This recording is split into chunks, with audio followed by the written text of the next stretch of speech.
Yeah, thanks for tuning in, guys. So this is a 20,000 mile review. I've done 32,500 kilometers on the bike now. So last time I reviewed it at 20,000 kilometers. So I'll just give you an overview of the bike. Look at how the economy's going.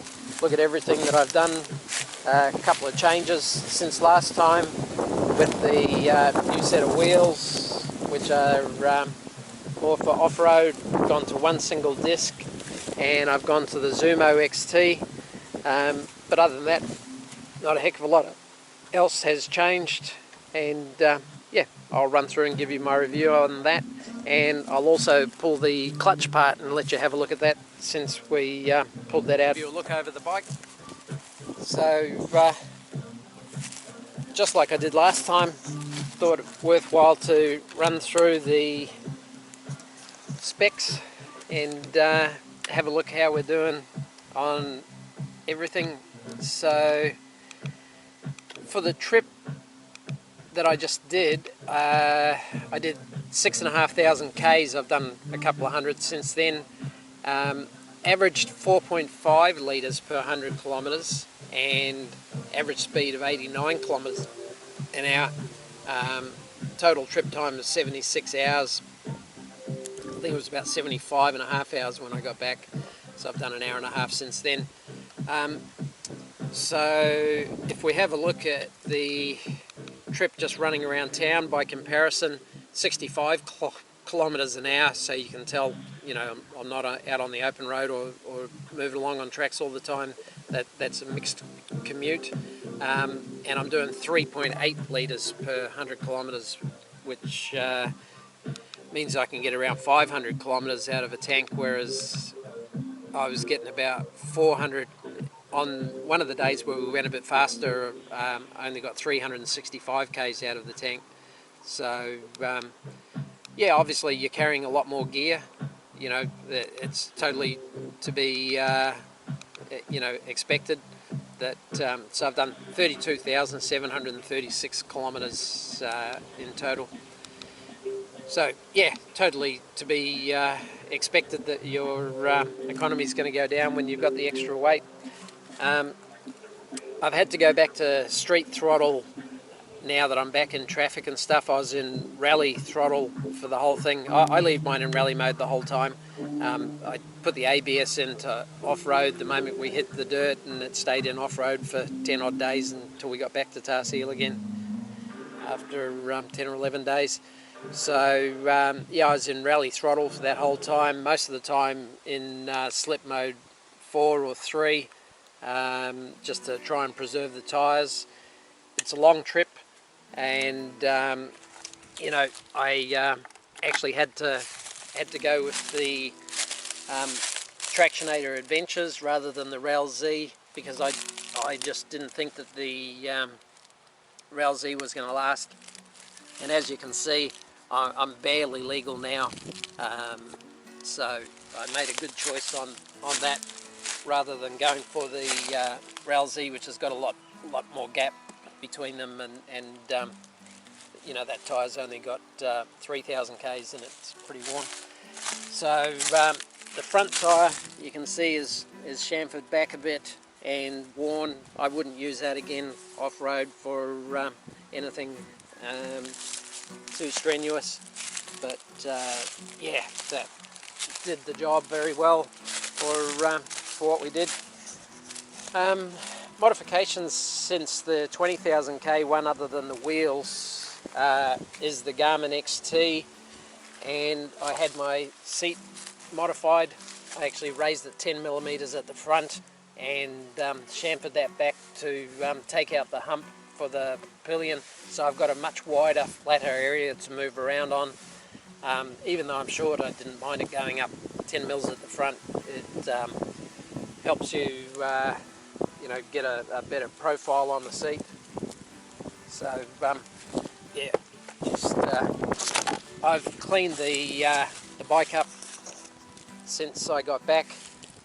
When you're running the pre-filters, you get a lot of dirt from the oil that's on the pre-filters and everything, so I've given the bike a really good clean up, and I'll just pop the filter out and we'll have a look.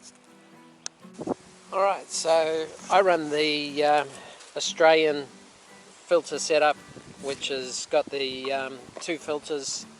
The inside one has always been spotless. When I've washed them, I wash them separately, and I've never had any dirt come out of the inner one. Some people have said that these are a little bit hard to get in and get to seat, but you just line up the angle of everything so that it all goes together, and yeah, I find this one goes in quite well. There's no gaps up top here.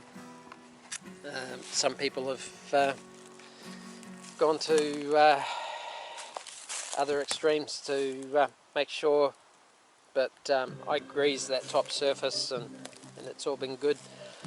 I mean, at the end of the day, I do think that there's a problem inherent with the setup of having it breathe back here. It's basically breathing out of the under seat area.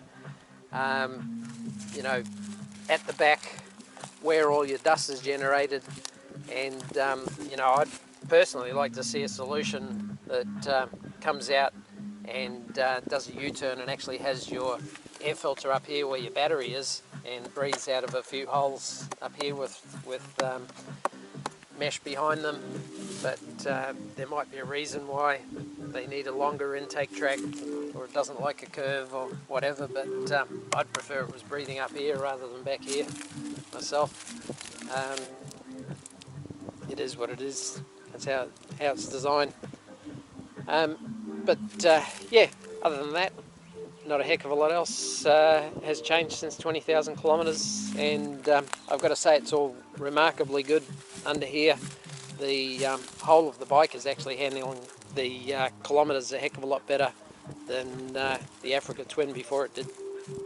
Those of you who've watched my channel may know that I run the Nelson rig soft bags, which go over the seat with two straps that holds the weight, and I just have these two bars that I made out of just some tube that I picked up out of the bin at the motorbike shop to stop the bags from flapping around. And I actually had a failure with one of them when we got down to Arkaroola.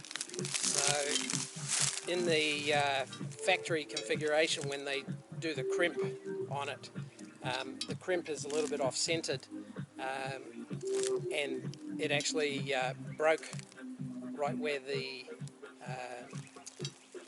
crimp ended on this rack. Luckily, I had a little bit of extra space up the top because I've experimented with different positions of it, so I was able to move it out to the further holes, give it a little bit of bend, straighten it out a little bit, put that in a vise and drill an 8mm hole, and it got me back here with no problems. And I thought, oh well, maybe I'll just rebuild these out of something a little bit stronger. I mean, these are not strong. This one's bent just from someone trying to lift the back of the bike when they were doing something with a wheel or something. But then Michael observed that when I had the racks on, because they wrap down so closely and I have them so far forward, I have them almost up to here, that they come out and they're on an angle and they're tight at the top with the inner, that it actually created a little bit of a vortex area and a low pressure area that sucked the dust from the back wheel up into this area, which, if you recall, under the seat the air intakes are just here, is probably exactly where you don't want to have a lot of dust circulating. So the other racks that everyone runs are out from the bike a little bit. Remember that this is a lot more slim profile than the standard side covers. The racks actually are out, and you get an air gap of air coming through and going through between the bags and the bike. And on Michael's 1290, he actually had dirt coming off his back wheel, but not being sucked into the whole back area like I was. The 1290 breathes up the front, so it's not the same problem. but he was looking at my bike and noticed that it was quite different. So hopefully I've got a little bit of video that shows it there, and I might have to rethink it. Dolby Motorcycles here does do a rack which sits out a little bit and is a little bit lower and a little bit further forward. They actually do a modified 790 setup, so I'll probably look into that for the next trip. And you know, in an ideal world, the airbox would actually breathe up here where the battery is, and have a few holes with wire mesh over here, and have it sucking the air from up here and go down and through. But it's pretty tightly packaged down there. I'm not 100% sure that it's going to be able to do a curve and come up to an air filter up there, and then you could have your battery down where the air filter is now.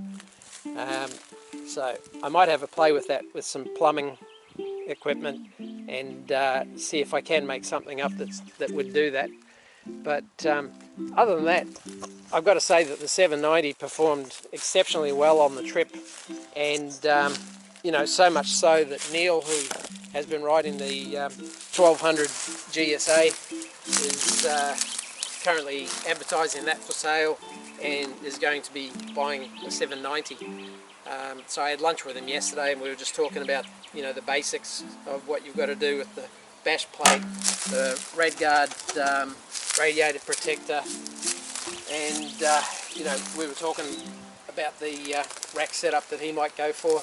He's probably going to run the standard fairing, but put the triple clamp moto braces, which brace the front part and the back part, on, and deflector the same as Michael. Michael on the trip on his 1290 was actually running a low screen with my old deflector that I used to have on, and Neil will probably do that.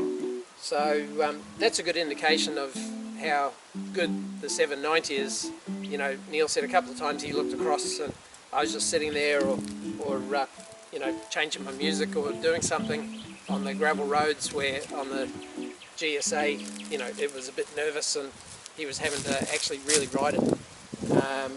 You know, so I mean, I've gone to the extreme because I've got tinnitus and a little bit sensitive hearing, and really wanted to get a good solution for the wind, and you know, I've gone to extremes to make this one as quiet as possible, and you know, we had gusty winds for at least 1 week of this trip, and I was really glad that I had this set up on it. You know, rock solid, didn't move, didn't have to worry about it, and it pushed a lot of the wind off me. I just had to move my head side to side if the wind was from the side. But you know, everyone had issues with the gust. The 32,500 kilometres on this bike, I've got to say, the overall condition of it is much better than my Africa Twin with similar mileage. You know, everything is standing up a lot better. Yes, I did replace the wheels, you know, for the reasons that I described. But the suspension, I've done one service on it and it is awesome. I did change, at Michael's suggestion, I changed one setting on the low speed compression because I had the load on while we were away on the ride and never touched the clickers again. And I've got to say, the suspension on it just soaks up everything so comfortably. But you know, the bike is you know, it's stood up remarkably well. I've only dropped it a couple of times in the last 6 months, you know, and I haven't crashed it. I've just dropped it at low speed.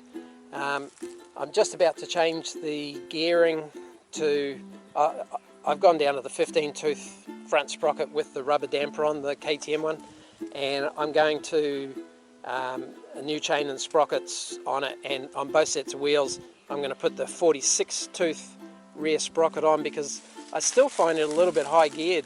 In Australia we can't go that fast, we don't have autobahns, and you know, I find it a little bit high geared and would prefer going down, you know, 2% more on the gearing. So I also don't like 1545, you know, the same teeth are hitting the same part of the chain all the time, so I like 1546 for that reason. So I'll get a set of stealth sprockets for these Hahn wheels, and just a steel sprocket for my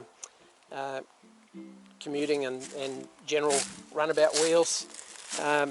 My idea there being, if I'm always putting the new rubber onto this set of tougher wheels, and then the used rubber can go on to the ones for when I'm just mucking around.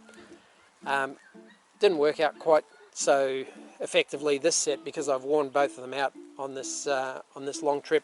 But I'd always rather have fresh rubber on these Hahn wheels, so that you've got the best options when you're going off road. Alright guys, so 32,500 k's now. So last time at 20,000 k's I showed you the clutch disassembly. I thought I'd do it pit crew style this time, so you get a bit of an idea of how easy it is. Just take this cover off to get access to the one bolt behind here. It's a little bit tucked away.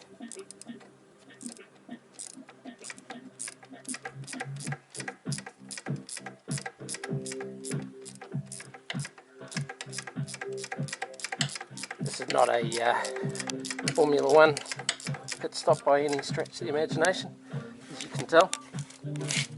So the rest of them pretty easy to access. When you've got it on the side stand, you don't have to worry about the oil level, because as you can see from the oil window down here, when it's on the side stand, the oil level's way lower than this. You can't actually get it off at this point, even though it's loose and there's nothing holding it in, because the clutch engagement mechanism is actually spring loading and holding against it. You can see here I'm not touching my tank, and I've got slack in my adjustment. I like to have 4 or 5 mils of slack there. This one I take out.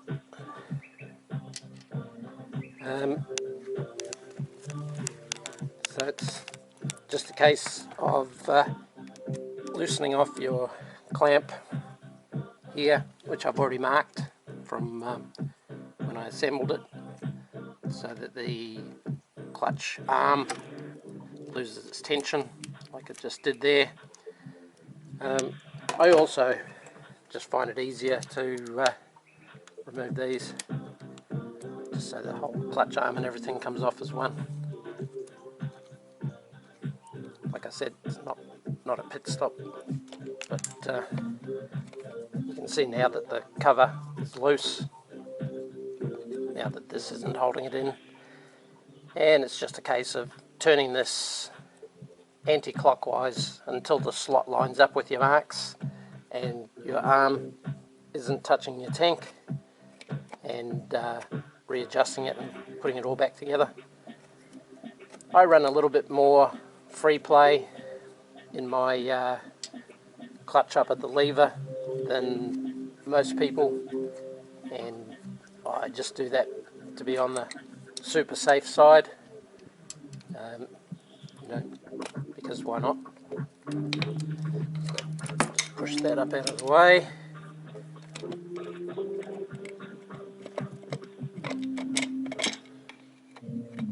Get your cover out. You can see, using the Motor X, it's all nice and clean inside.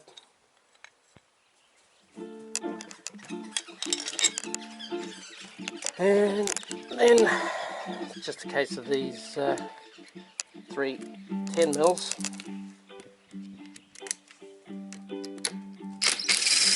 Which I do torque up with a torque whip to the recommended torque. Don't take them Pull out at first.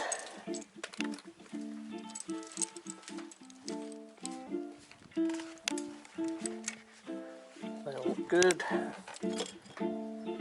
That's what your disengaging arm clips into and pulls back against your pass ramps and everything, and they're slotted for that movement against the ramps here, and you can tell there's no wear or anything on those. They're all good. You do have to keep the you see the yellow mark up there, which purely by chance happened to be at the top. I do like to keep these all in order when I take them apart, but you can see there's no wear, still very good pad material on these ones. These ones are the ones that slip when you're decelerating. So once again, keep them all in order, pull them out, have a look. So these two, you can see the oil on them.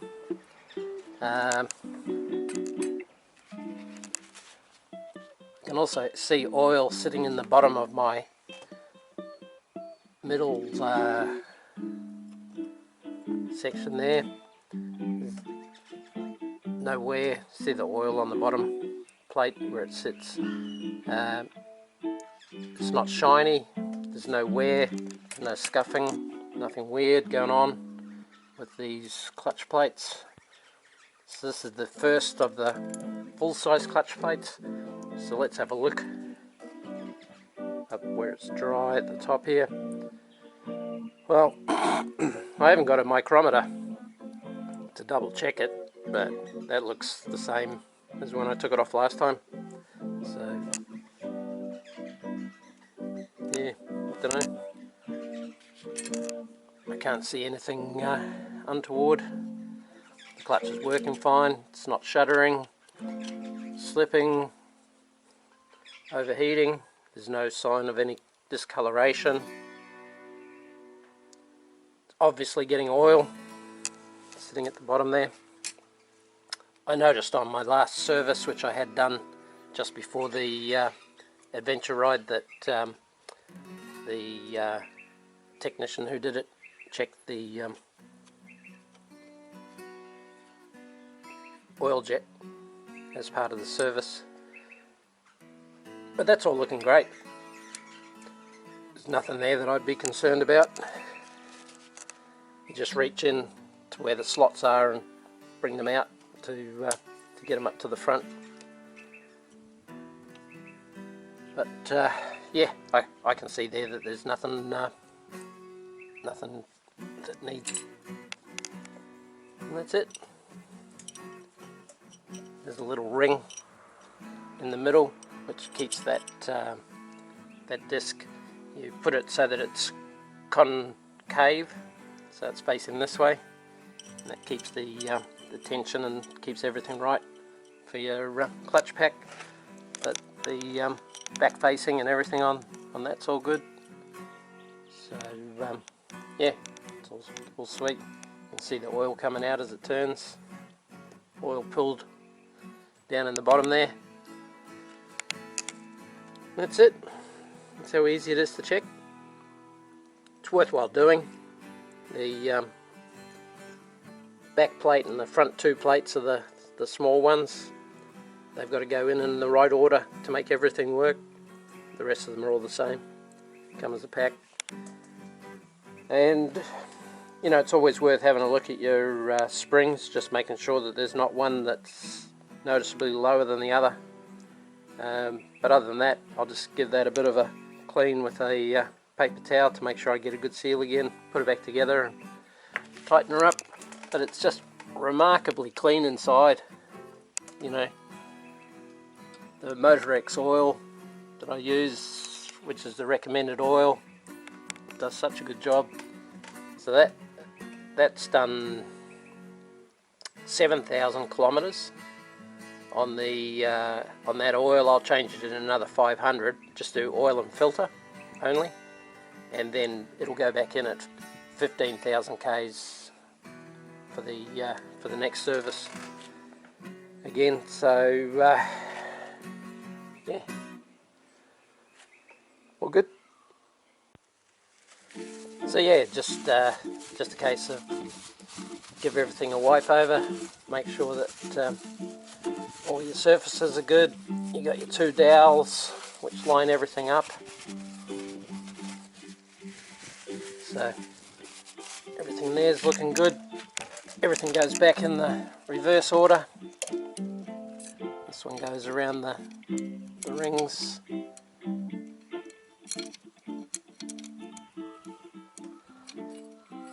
Your last 2 actually go in the different slots, because that's how your passive power activated slipper clutch works. So they're the only 2 that don't go in the big long slots, but generally put 2 things in at a time, so pick them up so they're opposite to what they were. Obviously there's just a case of making sure you get a fibre plate, then a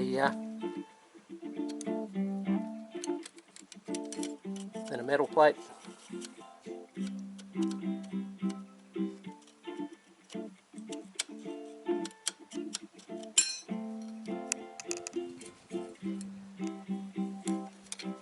Long slot, fibre plate, metal plate.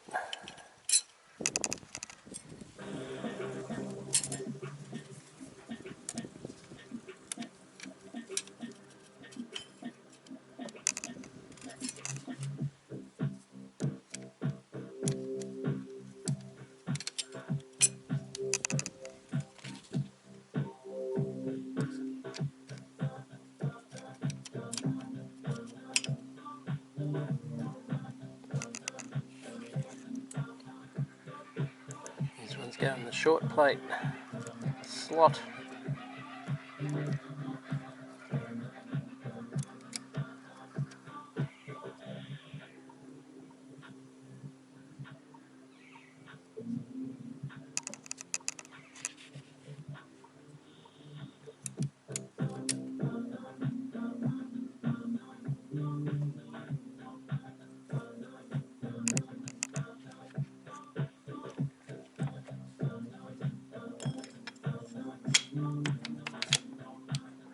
And there you can see it's gone home. Everything's all centered. Nothing's going to do anything strange. Your outer 2 are in the short slots, all the rest are in your long slots. Go all the way back. And it's just a case of getting your springs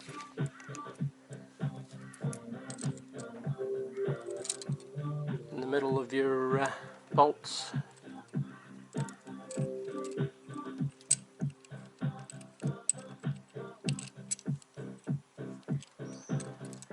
And I'll go grab a torque wrench and I'll put the torque setting in there. Yeah, if there's any questions you've got or anything you'd like to ask about the bike, I know there's general thoughts that they're not the most reliable bike in the world and that they have their issues, and you know, some people have talked about them being made in China and all kinds of weird stuff. You know, if you live in China or Asia or one of the countries where they're going to be assembled, maybe India, I don't know, then you know, perhaps your bike's going to be assembled there, but for the rest of us, they're still coming out of Austria. And I've got to say, this engine has actually come alive the more kilometres that I've put on it. Because I'm just running around on the road at the moment, and I've got the pre-filters out, even on street throttle, it's going hard. You know, I went over a bump accelerating between 2 sets of lights the other day, and usually it will just come up if I'm accelerating hard. The front wheel will just come up over this little ridgy bump, and in 3rd gear it came up, and I had to button off properly button off. So yeah, it does make a difference to your power having the pre-filters in, which makes sense. you know, it's only coming through 2 snorkels that big. Yeah, I've got to say, everything on it's fantastic.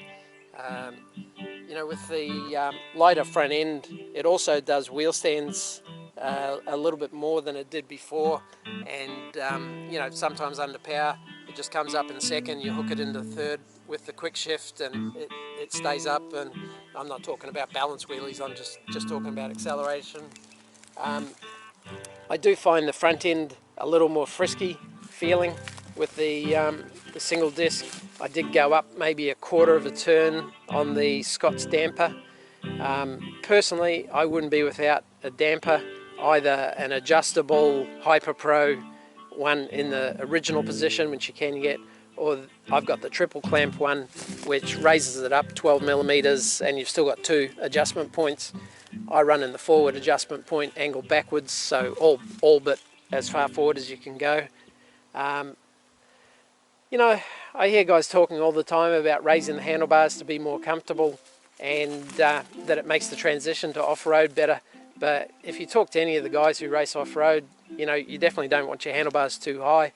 And, you know, it sure is a little bit more comfortable for your transition from sitting to standing. But that's part of the reason that I actually raised the seat 10 millimeters is when I'm off-road, I'm a little bit further forward, and you know, standing then is a little more comfy.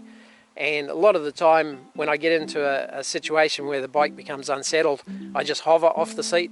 So I'm taking my weight off the seat and moving it down to the pegs so that the bike and I become slightly uncoupled, and the bike just settles down instantly. And it really does make a big difference, and it's a good skill to learn. The other thing is to weight your pegs correctly. You know, if you're on a side slope, you want to be weighting your right hand peg to push your wheels into the slope.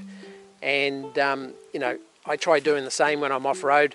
You know, if you weight the inside peg, it's going to tend to make the bike want to slide. If you want to slide, weight it, the bike will slide easier. If you want the bike to grip and go around a corner, a lot of the time I prefer just rolling into corners and not braking that hard, and you know, then I'll weight the outside peg and roll back onto the throttle and go.